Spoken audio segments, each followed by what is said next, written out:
Haroon, this is always one of my favorite questions. Influencers sometimes come in a one-time moment, right time, right place, sometimes a lifetime.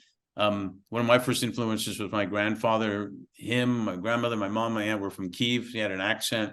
And real quick, he used to take me for walks in the park when I was 5 or 6 years old. And one day I asked him, I called him Zeta. I said, Zeta, how do you know all these people? And he said, well, one day I smiled at someone and they smiled back at me. And then they started talking to me. So I talked to them. And before I knew it, there was another guy that came by and smiled at us. So we smiled at him. It's probably where I get to talk so much from his. It's probably from him. But it hit me. And then it hit me as I grew up even more. It doesn't take much. Even a smile was an influencer. So with that said, can you share 2 or 3 people that have been influencers in your life?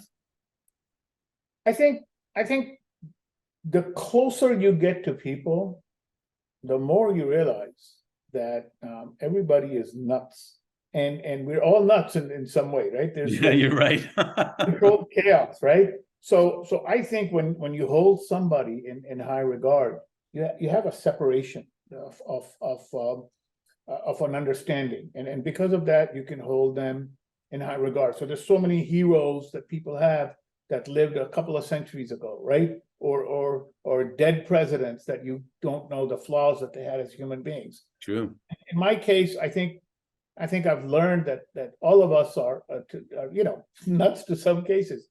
The people that have influenced me the most have been my parents, because they provided, by great sacrifices, an unbelievable education for me that was way beyond their means. And I think they also provided an environment in which I had the freedom to explore what I wanted. They didn't shove a certain doctrine down my throat. They let me grow as a human being by having my experiences. And then I think I really thank Dr. Wilson, who taught me not only power electronics, but how to be a good human being with a zeal for the profession.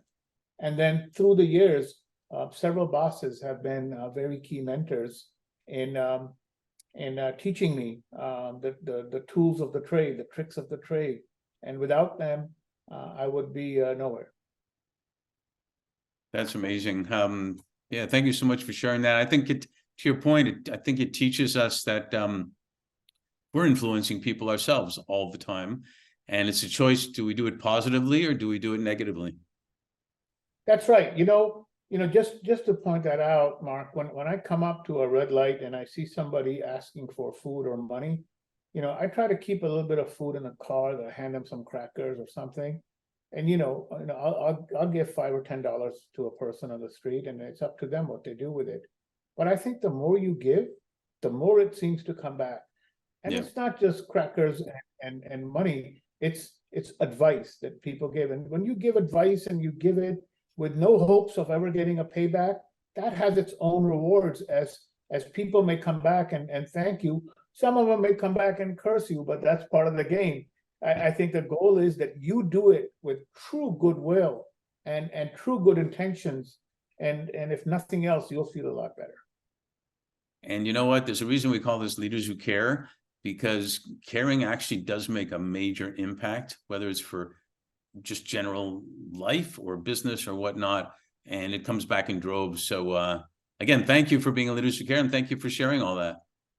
Yeah, I think in closing, I just want to say that I wasn't always like this. I was a very abrasive person with an element of arrogance, and so I've learned a far better way to live, and I am so much happier as a result of that. So it's a learned experience. Thank you.